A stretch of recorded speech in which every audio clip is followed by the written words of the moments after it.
একটি গ্রাম ছিল, পাহাড় আর জঙ্গলের মাঝখানে লুকিয়ে থাকা। গ্রামের নাম ছিল কালাছড়া। দিনের বেলা গ্রামটা একদম সাধারণ, ধান ক্ষেত, বাঁশঝাড় আর দূরে পাহাড়ের নীল ছায়া। কিন্তু সূর্য ডুবে গেলেই গ্রামের রূপ বদলে যেত, কারণ গ্রামের উত্তর দিকে ছিল এক বিশাল পাহাড়।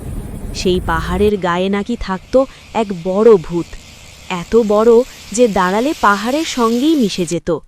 গ্রামে কেউ তার নাম নিত না, শুধু বলতো ওটা আছে।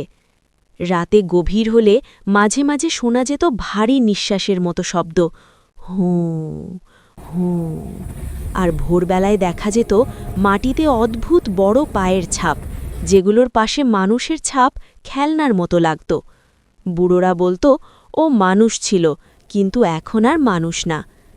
একদিন শহর থেকে ৩ জন যুবক গ্রামে এলো, আরিফ, সজীব আর নিলয়। তারা পড়াশোনা করে, মোবাইল নিয়ে ঘোরে, এসব গল্পে বিশ্বাস করে না। গ্রামের লোকের মুখে ভূতের কথা শুনে তারা হেসে ফেলল। এই সব গল্প দিয়ে মানুষ ভয় দেখায়, আরিফ বলল। পাহাড়ে গেলে সব বোঝা যাবে, সজীব যোগ করল। গ্রামের লোকেরা অনেকবার নিষেধ করল, রাত হলে পাহাড়ের দিকে যেও না, কিন্তু কৌতূহল থামানো যায় না। সেই রাতেই তারা লণ্ঠন আর মোবাইল নিয়ে পাহাড়ের পথে রওনা দিল। চারদিকে ঝিঝি পোকার ডাক, বাতাস ধীরে ধীরে ঠান্ডা হয়ে আসছে। পাহাড়ের ছায়াগুলো অস্বাভাবিক লম্বা মনে হচ্ছিল। হঠাৎ সজীব থেমে গেল। এইটা দেখো, মাটিতে বিশাল এক পায়ের ছাপ, তারপর আর একটা। নিলয় মুখে হাসি রাখার চেষ্টা করল, কিন্তু চোখে ভয়। হাতি হবে হয়তো। ঠিক তখনই বাতাস থেমে গেল। চারদিক এমন নিস্তব্ধ যে নিজের শ্বাসের শব্দ শোনা যাচ্ছিল। হঠাৎ দূর থেকে এক ভারী কণ্ঠ ভেসে এলো, কে এসেছে। কণ্ঠটা যেন পাহাড়ের ভেতর থেকে আসছে। বুকের ভেতর কেঁপে উঠল ৩ জনেরই। লণ্ঠনের আলোয় তারা দেখল একটা বিশাল ছায়া ধীরে ধীরে উঠছে। মাথা প্রায় পাহাড় ছুঁই ছুঁই, হাত দুটো গাছের কাণ্ডের মতো মোটা। প্রতিটা নড়াচড়ায় মাটি কেঁপে উঠছে। আরিফ কথা বলতে পারল না। সজীবের হাত থেকে লণ্ঠন পড়ে যেতে চাইল।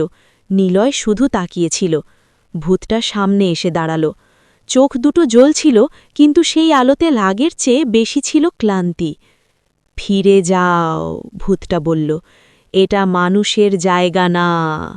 সজীব কাঁপা গলায় জিজ্ঞেস করল, তুমি কে? ভূতটা অনেকক্ষণ চুপ করে রইল, তারপর ধীরে বলল, আমি এই পাহাড়ের পাহারাদার ছিলাম, মানুষ অবস্থাতেরও। সে জানালো অনেক বছর আগে এখানে খুনি ছিল, পাহাড় কাটা হচ্ছিল, গাছ, ঝর্ণা, গ্রাম সব ধ্বংসের পথে।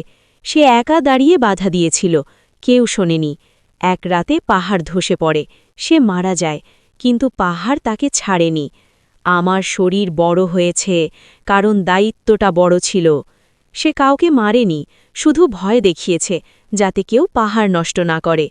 হঠাৎ দূরে আলো দেখা গেল, যন্ত্রের শব্দ। কিছু লোক আবার গাছ কাটতে এসেছে। ভূতটার চোখ জ্বলে উঠল, ওরা আবার এসেছে। তার এক পা ফেলতেই মাটি কেঁপে উঠল, গাছ দুলে গেল।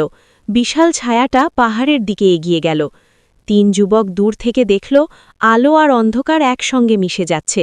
চিৎকার, দৌড়, তারপর নিস্তব্ধতা।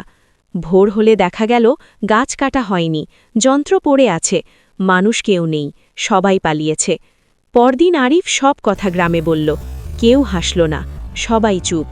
একজন বুড়ো শুধু বলল, তাই তো বলেছিলাম, ও পাহারা দেয়। আজও সেই পাহাড় দাঁড়িয়ে আছে। রাতে কেউ পথ হারালে শোনা যায় ভারী কণ্ঠ, এই দিকে এসো। গ্রামের মানুষ জানে ওটা কোনো দানব না, ওটা এক বড় ভূত যে এখনও পাহাড় আর গ্রামকে পাহারা দিচ্ছে।